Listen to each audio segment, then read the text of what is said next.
قرار الإحالة يا كابتن طيب عزمي. الإحالة معناها إيه يا كابتن؟ لا الإحالة أيوة. المتهم بريء حتى تثبت إدانته. الإحالة طبعا كده دقيقة واحدة. أيوة صح. بس معروف إيه؟ أحال ليه؟ ما هو أحال ما هو لأسباب، ما هو لكن في النهاية ما فيش حكم. يا سيد الفاضل في مؤتمر صحفي هيتعمل في الإحالة. نعم. هيحكي لك كل الملابسات طبعا. والمفاجآت. أنت منتظر ده. أيوه المفاجآت دي هتحصل. تعتبر ده الفاصل في الموضوع بالنسبة لك. لكن المصري طب لو كان في إدانة هيطبق اللائحة. هل عندك لائحة؟ في لائحة بس ما فيهاش قتل.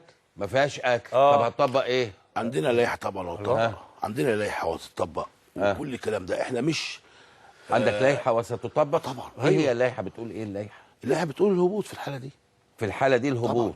طبعا. اللائحة بتقول كده. إذا صدر قرار الاتهام بالإدانة. لا مفيش خلط بالاثنين. مفيش خلط بالاثنين. احنا بصدد مباراة. اتحاد الكورة علاقته بهذه الواقعة هو المباراة التي تمت ما بين الأهلي وبين المصري. نعم. وما صاحبها من الأحداث. حادث القتل ده اختصاص النيابة العامة. بالظبط كده. هي اللي هتحكم، هي اللي هتحكم، هي اللي هتعمل اللي تعمله. ماشي. ولكن قدام حدث جلل. ناس ماشيه في الشارع بتقول لا عوده للنشاط الا بعد القصاص. نعم. ماشي. وناس تانية بتقول في المدينه التانية مش احنا. مش احنا اللي من كده، ده في مؤامره علينا. كل واحد يقول بقى. سواء اللي هنا اللي بيقولوا او هناك بيقولوا. لا ما انت لازم تفرق يا سياده المستشار بين شعب بورسعيد وجماهير بورسعيد. لا طبعا احنا متفقين على ده. يعني ملوش علاقه. احنا دايما مفرقين ومفيش فرق بين شعب بورسعيد والشعب المصري. انا بكره كلمه شعب على اي محافظه. احنا اهل يعني انا بحب اقول اهل بورسعيد. اهل بورسعيد. كلنا شعب مصري. كلنا شعب واحد. صحيح. ماشي. احنا اختصاصنا المباراه. نعم. ماشي. وفي مجموعه قلت لسعادتك كبيره كان ليها علاقه بالمباراه تم التحقيق معاها. نعم.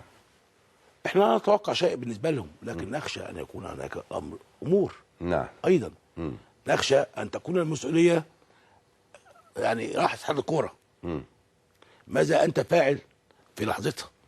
المسؤوليه رايحه. لو حدث هذا الامر ماذا انت فاعل في هذا الاتجاه؟ المسؤوليه رايحه لاتحاد الكوره. ممكن ان هو المسؤول يعني. سيدي لجنه قصر الحقائق ادت مسؤوليه اتحاد الكوره. نعم. ماشي. اتحاد الكوره هنا هو انا بتكلم يا كابتن عزمي في توقع ما سوف يحدث. عشان كده احنا مستنيين ايه؟ مستنيين هذا القرار. اتفضل يا دور اتحاد الكوره يا كابتن مدحت نعم. في الماتشات دي مش بيحط الجدول. ما بقولش دور اتحاد الكوره. لا هو عايز انا بقول لك عايز يفسر. ايوه في هنا هو ليه هو منتظر. بس هو أيوة عايز يفصل سبب الانتظار. ايوه. انه هو مستني قرار الاحاله.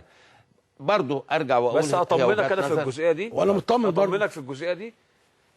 عامر حسين الحاج عامر حسين معاه لوايحه وحاجته وجاهز.